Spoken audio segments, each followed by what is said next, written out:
뇌에 피가 나게 되면서 반대로 뇌출혈이 생기는 그런 경우도 있고, 혈뇨 아니면 혈변, 흑색변 등 심각한 문제를 일으킬 수 있기 때문에. 안녕하세요. 24시간 365일 뇌를 지키는 대한뇌졸중학회 채널입니다. 저는 중앙대학교 광명병원 신경과에서 근무 중인 배정훈이라고 합니다. 저는 중앙대학교 광명병원 신경과에서 근무하고 있는 유준상입니다.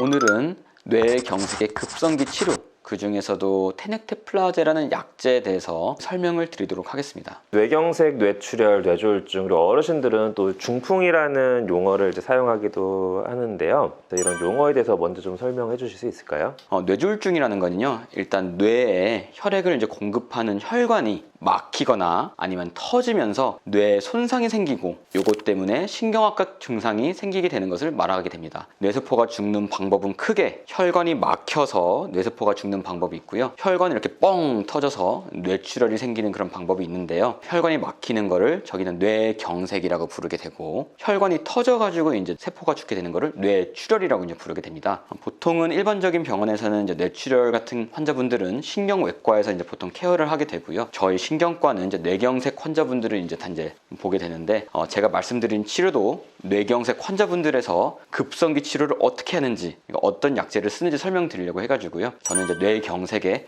맞춰서 이제 설명을 드리도록 하겠습니다. 이제 드라마나 언론 뉴스 이제 이런 것들을 보면 항상 이렇게 급박하게 막 시간 다퉈서 이렇게 치료하게 되는데, 요거에서 이제 얘기하는 내용이 이제 뇌경색 얘기인 경우가 되게 많습니다. 근데 오해 안 하셨으면 좋겠는 게, 뇌출혈도 당연히 응급질환이고 뇌출혈이 생기게 되고 당연히 빨리 오셔야 되겠지만, 뇌경색 같은 경우는 최대한, 정말 최대한 빨리 오시는 게 저희가 할 수 있는 치료가 많아져서 최대한 골든타임 맞춰서 오시는 게 되게 중요합니다. 그럼 그 골든타임이라는 게 좀 구체적으로 대략 얼마인지 몇 시간 정도인지 좀 설명해 주실 수 있을까요? 응급으로 왔을 때 할 수 있는 치료에 대해서 그거에 맞춰서 이제 골든타임이 조금씩 달라지게 되는데요, 만약에 환자분께서, 보호자분께서 환자분을 일찍 모시고 왔다 그러면 저희가 일반적인 뇌경색 치료에 두 가지를 더 해볼 수 있습니다. 시도해 볼 수 있다는 얘기고요. 첫 번째로는 저희가 시술, 직접 들어가서 혈전을 뽑아내는 시술을 해볼 수가 있고요, 두 번째로는 정맥내로 혈전 용해제를 투입하는 혈전 용해술을 할 수 있습니다. 시술 같은 경우는 짧게 보면 6시간 내로 오면 좋다 이렇게 말씀드리고, 길게 보면 24시간 내로 오시면 저희가 시도해 볼 수가 있다고 하는데요, 그래서 골든타임은 6시간, 24시간 정도로 얘기할 수 있고요. 제가 얘기 드릴 부분은 이제 정맥내 혈전 용해술인데요, 요거 같은 경우는 이제 보수적으로 보면 3시간 내로, 좀 길게 보면 4시간 반 내로 오셨을 때 저희가 이런 치료들을 진행할 수가 있게 됩니다. 이제 많은 분들이 좀 궁금하실 수 있는 게, 4시간 반이 그럼 언제부터 4시간 반이냐, 이걸 굉장히 궁금해 하시는데, 일단 제일 중요한 점은 증상 생기는 시점부터 4시간 반이라고 생각하시면 되고요. 예를 들어 12시 반에 증상이 생겼다 그러면 5시까지는 저희가 주사제가 들어갈 수 있어야지 저희가 치료를 할 수가 있습니다. 그래서 증상 생기는 시점으로부터 4시간 반까지는 정맥내 혈전 용해제를 투여할 수 있습니다.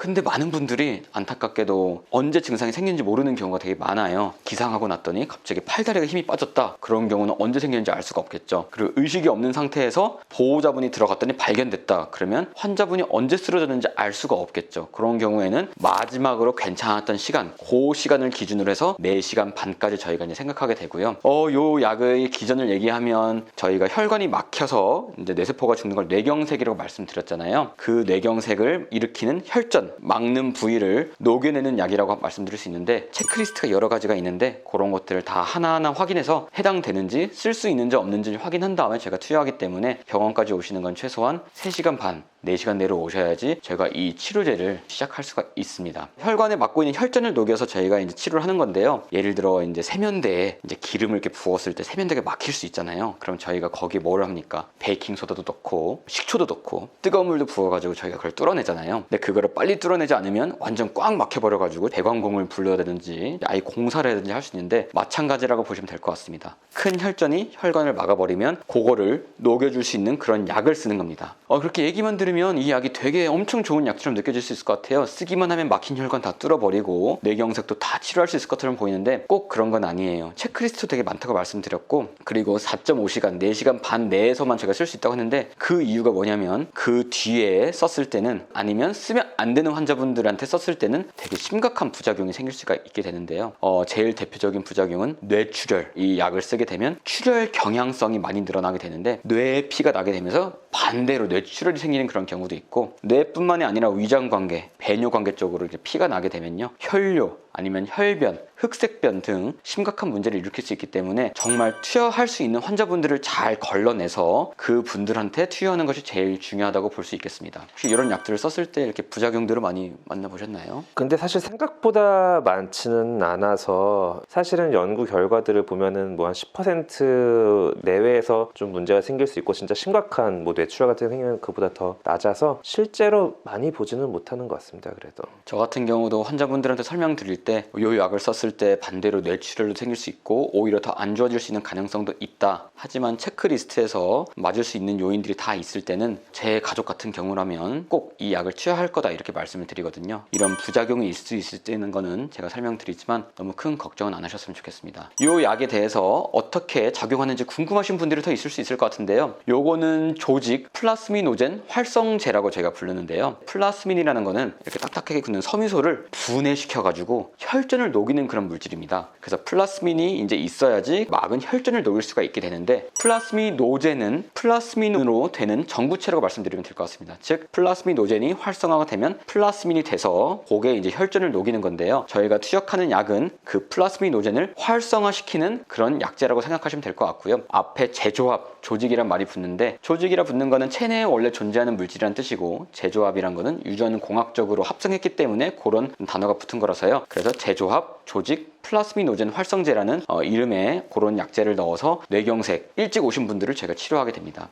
현재까지는 이제 연구들이 많이 진행됐고요. 제일 이제 중요한 연구는 이카스3라는 이제 연구인데요. 이 연구를 통해서 저희가 원래 3시간까지 이렇게 투여를 했던 환자분들을 4시간 반까지 저희가 치료할 수 있는 타임 윈도우를 저희가 좀 늘렸습니다. 연구에 의하면 이 약을 맞은 분들이랑 약을 안 맞고 그냥 원래 방법대로 치료했던 두 환자분들 비교했을 때 맞은 환자분들이 일상생활로 이제 복귀할 수 있는 가능성이 한 20-30% 정도 더 높다고 이렇게 말씀드릴 수 있고요. 혈관이 뚫리는 확률도 주사를 맞은 환자분들이 20-30% 정도 더 우위성이 있다 이렇게 보고가 되어 있습니다. 물론 주사를 얼마 만에 맞느냐도 중요합니다. 4시간 반까지는 맞을 수 있다고 하지만 1시간 만에 맞은 환자분에 비해서 당연히 3시간 만에 맞은 환자분들이 더 좋지 않을 수 있겠죠. 그리고 큰 혈관, 여기 근위부에 있는 혈관이 막힌 환자분들이랑 더 멀리 있는 혈관, 막힌 혈관에 비해서 또 이렇게 결과가 다를 수 있기 때문에요. 위치와 시간에 따라 다르지만 일반적으로 주사를 맞지 않은 환자분들에 비해서 주사를 맞으신 분들이 20-30%는 개통률도 좋고 예후도 더 좋다. 그래서 맞을 수 있는 분들이라면 저희가 피검사도 하고 CT도 찍고 다 보는데 그런 것들에서 제외 기준에 해당되지 않는다면 웬만하면 저희는 꼭 투여를 하라고 이렇게 이제 저희가 권고를 받고 있고요. 이제 제가 부탁받은 주제는 테넥테플라제라는 이제 약제에 대해서 이제 설명을 이제 부탁을 받았는데요. 요 테넥테플라제라는 약은 저희가 지금 현재 쓰고 있는 제조합 플라스미노젠 그 약제를 좀 더 업그레이드 시킨 약제라고 생각하시면 될 것 같고요. 우리나라에서는 현재는 지금 사용되지 않고 있지만 아마 조만간 이제 승인이 나서 사용되지 않을까 싶습니다. 작용 기전이나 이런 부분들에 대해서는 거의 비슷비슷한데요. 저희가 쓰고 있는 제조합 플라스미노젠 활성제에 비해서 아미노산기를 변경시켜서 만든 이제 그런 약제거든요. 그렇게 하다 보니까 섬유소에 강하게 결합을 하게 되고요. 그리고 약제를 넣으면 원래 분해가 되거나 배출되면서 피에서 이렇게 배출되게 되는데, 반감기라고 하는데 그런 반감기가 이전에 저희가 쓰고 있는 약제보다 훨씬 더 길어서 더 효과 면에서도 좋을 수가 있고요.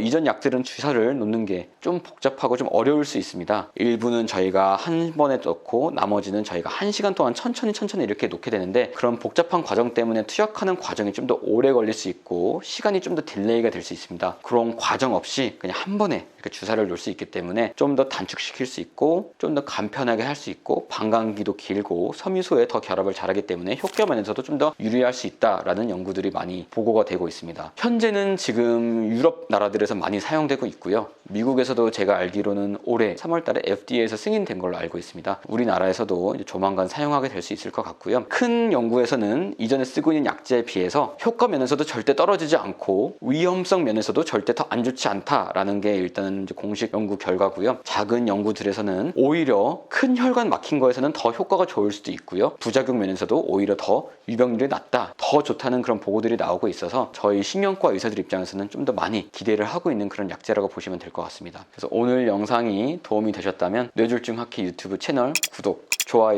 알림 설정 부탁드립니다. 감사합니다.